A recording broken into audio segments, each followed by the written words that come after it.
Good evening, everyone. Today we have with us Aditya Nagar, the founder of Galactic Hobby Square, serving customers like ISRO, DRDO, and the Indian military. He is also the founder of a branding and design studio, Blacksof. Good evening, sir. It's an honor to have you with us this evening. We have a few questions for you which will help us to know your world and gain some insights. So here comes the first question. How important do you think skills are in comparison to experience? See, basically in the industry only accepts you when you have skills to get your experience. So I consider that skills have to be a mandate, and the educational institutions like yourself are playing a wonderful role in making sure that the students who pass out from institutions like yours have ample amount of skills, so that after crossing paths from this institution, you start gaining your experience. Obviously, skills and experience have a hand-in-hand approach. Once you start gaining your experience, you also start working on your skills. So it is like a chicken egg kind of a problem. The more you increase on skills, the more you have the experience, and vice versa. Alright. One trend in design practice which according to you is overrated. There are many, but for starters I would want to highlight specifically typography has been used. See, what happens is that usually trends start from agencies from US, from Germany, from probably Ukraine. So they start up with a trend. Let's say typography is one of the oldest trend, and using fonts and different words in certain ways has been the magic of typography.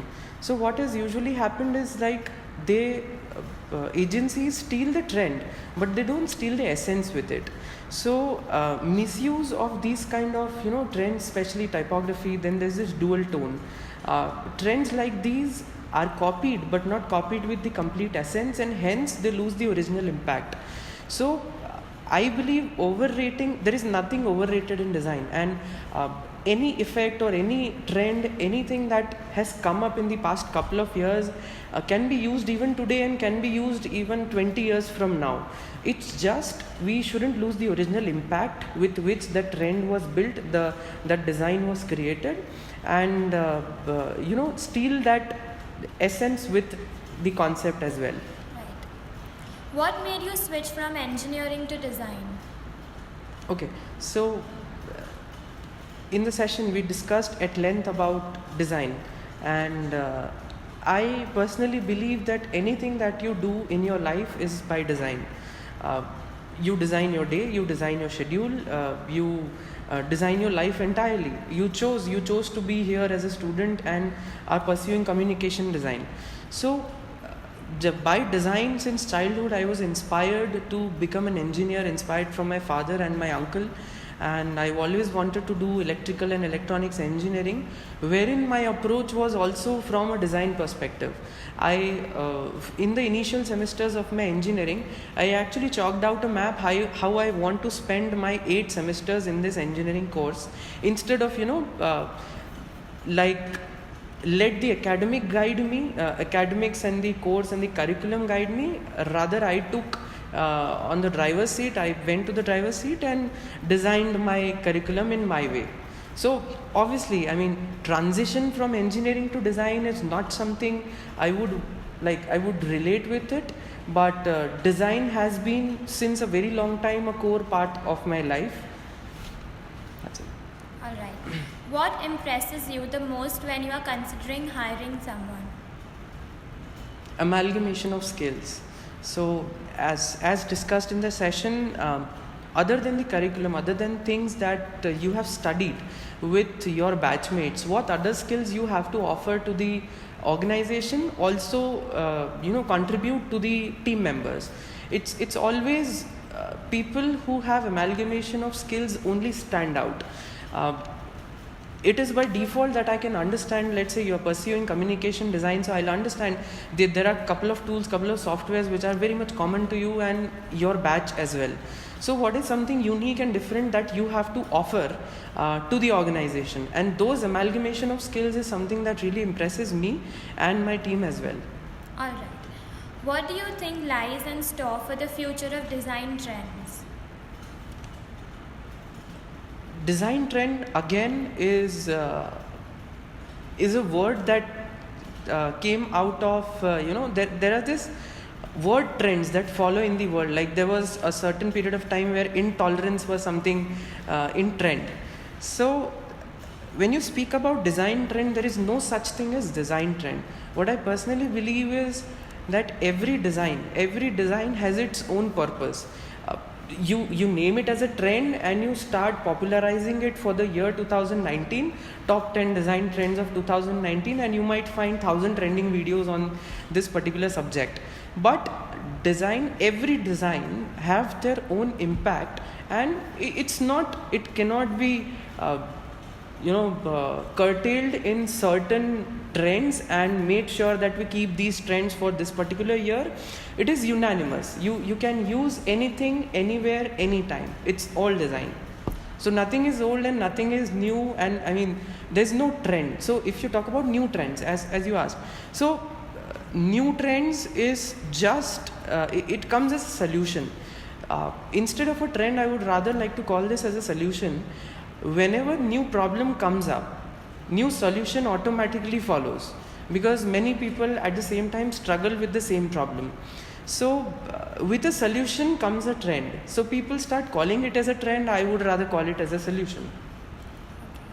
What are your views on 3D typography?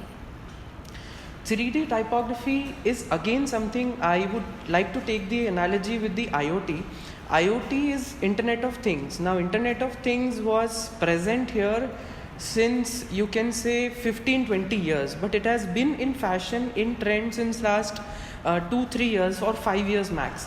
But the technology was right there since 15 years, but giving it as a department, a separate segment for innovation is there right now, especially for IoT, and people have started naming this particular set of technologies and how devices interact with each other, made this as a department. And there are various courses available in colleges specific they address to IoT. So it's nothing new, that just they have characterized it, and since its importance and usage was required at an extensive scale. IoT is required in industrial, in home automation, in automobiles, everywhere. So there became a need for creating a separate section in curriculum as well as industry. Similar thing that I forgot your question. You just said. What are your views on 3D typography? Back to 3D typography. The same analogy with the IoT. Same thing, 3D typography was out there since the onset of 3D. It doesn't mean that 3D typography, people now say this extensively and explicitly by naming this as a 3D typography. It wasn't there in the past. It was there. Many brands have used 3D typography way before this term was even coined. But these departments, these sections and these terminologies pop up when the need for certain need, especially for 3D typography, if you take example, this need comes up, and need is guided by its domain. It's a complete department, a complete section is created. So need has grown, and hence this 3D typography. Okay. Nowadays people are opting for more of asymmetrical layouts. What are your thoughts on the same? Okay, so when you talk about symmetry and asymmetry, let's talk about symmetry first, and then I'll tell you about asymmetry. Symmetry is almost everywhere. You look at nature, it's all symmetrical. Most of the places you find a golden ratio. So golden ratio and other symmetries out there in the nature, in your structures, and everywhere, everything is symmetrical. But anything that is offbeat catches your attention, whether it's good or bad. Anything which is offbeat will catch your attention, no doubt. So in asymmetry, one thing I like to highlight here with Giving an example, earlier, you know what is justify? We justify the text in a particular document. So people used to justify the text and create a proper rectangle, and the text should cover from end to end. Whether if the text is going on the next line, you create a hyphen, a separator, and then carry the same word on the next line. So since last 6 to 7 years, the trend of justifying the text is obsolete. People don't justify the text in their design, in the books, in newspapers, in couple of newspapers and all other print media. So, I mean, it is completely need of the hour, and since symmetrical was monotonous, it has been since a very long period of time, as long as you can imagine. So something offbeat, something unusual, which is again asymmetrical, has been in trend, and people are accepting it with open mind. Okay. Our last question. What flavor of ice cream do you think you are? Or what font do you think you are? This is a trick question. When we talk about flavor of ice cream, I would like to consider myself as vanilla, because as vanilla is a flavor, it can be blended with any other flavor together. So if you blend it with chocolate, you have choco vanilla. If you blend it with strawberry, it's choco strawberry. And vanilla in itself is generic and is accepting for other flavors, and gives a beautiful amalgamation of the third resultant flavor that is created. And when I talk about font, since I am not from a design background, I don't have much exposure to the various fonts that are being used, but I would like to call myself as fonts which are used in Microsoft Word. So this is also trends change. With every version of Microsoft Word, the default font in Word changes. Till the time it was Times New Roman, right now it's Calibri. If you open any word, it's Calibri. So right now you can say I'm Calibri, and with time, as Microsoft changes, I'll change as well. Alright. Thank you so much for taking time and talking to us. It was an absolute pleasure. Thank you.